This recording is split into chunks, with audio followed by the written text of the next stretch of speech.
Hello बच्चों, कैसे हो आप। आज हम कक्षा 3 पर्यावरण अध्ययन की वर्कशीट हल करेंगे। सप्ताह 26 पाठ 20 बूंद बूंद से। बच्चों, यह पाठ बूंद बूंद से पानी से संबंधित है। आज हम वर्कशीट के माध्यम से जानेंगे कि हमारे जीवन में पानी कितना उपयोगी है और हमें किन किन तरीक़ों से पानी बचा सकते हैं और उसका सदुपयोग कर सकते हैं। तो चलिए वर्कशीट हल करते हैं। प्रश्न 1, बहुविकल्पीय प्रश्न। बहुविकल्पीय प्रश्न वे प्रश्न होते हैं, आपको एक प्रश्न दिया गया है, उसके उत्तर में कई विकल्प दिए गए हैं, आपको सही विकल्प अर्थात सही उत्तर को चुनना है। पहला, हमें पानी कहाँ से मिलता है। पहला विकल्प है बारिश से, दूसरा तालाब से, तीसरा दोनों से। तो यहाँ पर सही विकल्प है दोनों से। दूसरा, हमें पानी बचाना चाहिए क्योंकि। तो यहाँ पर सही विकल्प है पहला, पानी धीरे धीरे खत्म हो जाएगा। चलिए आगे बढ़ते हैं। तीसरा, पानी बचाने के लिए निम्नलिखित में से क्या किया जाना चाहिए। तो यहाँ पर सही विकल्प है तीसरा, विभिन्न घरेलू गतिविधियों में उपयोग किए गए पानी का पुनः उपयोग करें। चौथा, निम्नलिखित में से किसे पानी की आवश्यकता है। पहला, केवल पौधों को, दूसरा केवल पशुओं को, तीसरा पौधों और पशुओं दोनों को। तो यहाँ पर सही विकल्प है तीसरा, पौधों और पशुओं दोनों को। चलिए आगे बढ़ते हैं। प्रश्न 2, सही अथवा गलत कथन का चयन कीजिए। यहाँ पर आपको बताना है कि कथन सही है या गलत है। पहला, पानी का पुनः उपयोग किया जा सकता है, यह बिल्कुल सही है। दूसरा, भारत में कहीं भी पानी की कमी नहीं है, यह कथन गलत है। तो यहाँ गलत का निशान लगाएंगे। तीसरा, ब्रश करने के लिए उपयोग किए जाने वाले पानी का पौधों को पानी देने के लिए पुनः उपयोग किया जा सकता है, सही। चौथा, वर्षा जल संचयन बाढ़ के प्रभाव को बढ़ाता है, गलत। पांचवा, हमें पानी का उपयोग विवेकपूर्ण तरीके से करना चाहिए। बच्चों, विवेकपूर्ण तरीका होता है कि समझदारी से। तो यह कथन सही है। चलिए आगे बढ़ते हैं। प्रश्न 3, जिन गतिविधियों के लिए पानी की आवश्यकता होती है उन पर गोला लगाइए। यहाँ पर कुछ गतिविधियाँ दी गई हैं, आपको उन गतिविधियों पर गोला लगाना है जिनके लिए पानी की आवश्यकता होती है। तो चलिए गोला लगाते हैं। तो यहाँ पर हम गोला लगाएंगे। घर की सफाई, नौका विहार, नहाना, दांतों को ब्रश करना, भोजन पकाना, पीने के लिए, इन सभी कार्यों के लिए पानी की आवश्यकता होती है। चलिए आगे बढ़ते हैं। प्रश्न 4, रिक्त स्थान भरिए। पहला, हमें पानी की एक डैश बर्बाद नहीं करनी चाहिए। तो यहाँ लिखेंगे बूंद।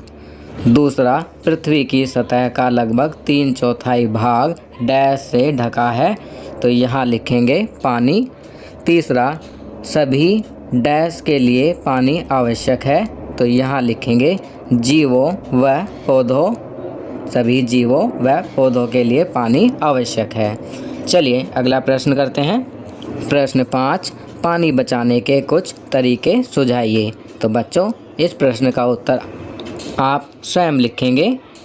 आप यहाँ पानी बचाने के कुछ तरीके लिखेंगे। आपकी सुविधा के लिए मैं यहाँ लिख रहा हूँ, ब्रश करते वक्त नल की बजाय मग का प्रयोग करें। नहाते वक्त फव्वारे की बजाय बाल्टी में पानी लेकर इस्तेमाल करें। फल व सब्जियों को धोने के बाद पानी को गमलों में डालें। गाड़ियाँ धोने के लिए पाइप की बजाय बाल्टी में पानी प्रयोग करें। रेन वाटर हार्वेस्टिंग करें, अर्थात वर्षा जल संचयन करें। आरओ से निकलने वाले बेकार पानी को अन्य कार्यों में प्रयोग करें इत्यादि। आप इन तरीकों के अलावा भी अन्य तरीके अपनी समझ से लिख सकते हैं। चलिए आगे बढ़ते हैं। प्रश्न 6, आप पानी का पुनः उपयोग कैसे कर सकते हैं, 2 सरल तरीके बताइए। तो बच्चों, यहाँ पर आपको कोई भी 2 सरल तरीके बताने हैं जिनके द्वारा पानी का पुनः उपयोग किया जा सकता है। आपकी सुविधा के लिए मैं यहाँ लिख रहा हूँ, फल सब्जियों को धोने के बाद बचे हुए पानी का प्रयोग पौधों में डालने के लिए कर सकते हैं।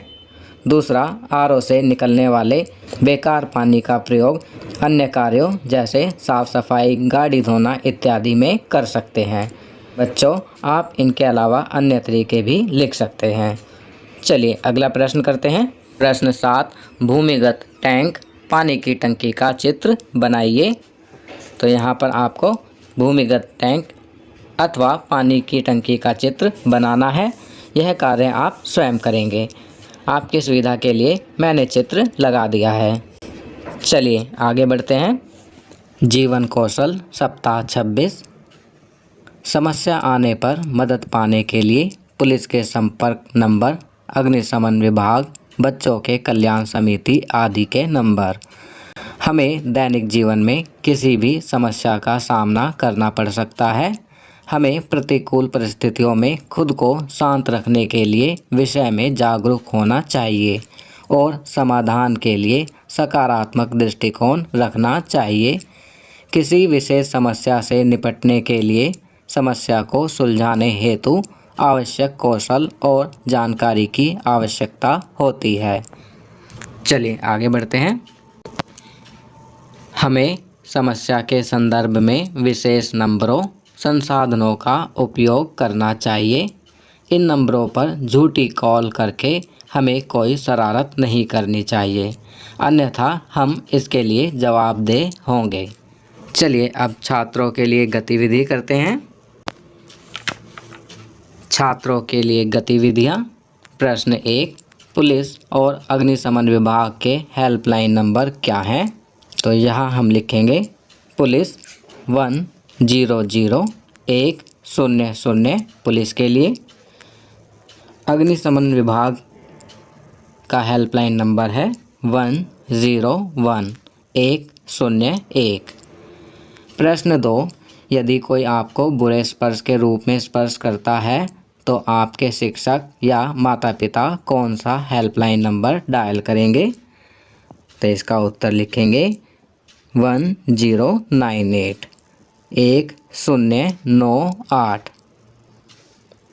जिसे हम 1098 भी कहते हैं। प्रश्न 3, आपदा प्रबंधन सेवाओं हेतु हेल्पलाइन नंबर क्या है? तो यहाँ हम लिखेंगे 1078। आपदा प्रबंधन सेवाओं हेतु हेल्पलाइन नंबर है 1078। तो बच्चों, ये वर्कशीट यहाँ कंप्लीट होती है। अगर यह वीडियो आपको अच्छी लगी तो इसे लाइक एंड शेयर ज़रूर करें। अन्य विषयों पर बने हमारे लेटेस्ट वीडियोस को देखने के लिए चैनल को सब्सक्राइब करना ना भूलें और देखते रहिए हमारा channel knowledge kingdom. Thank you.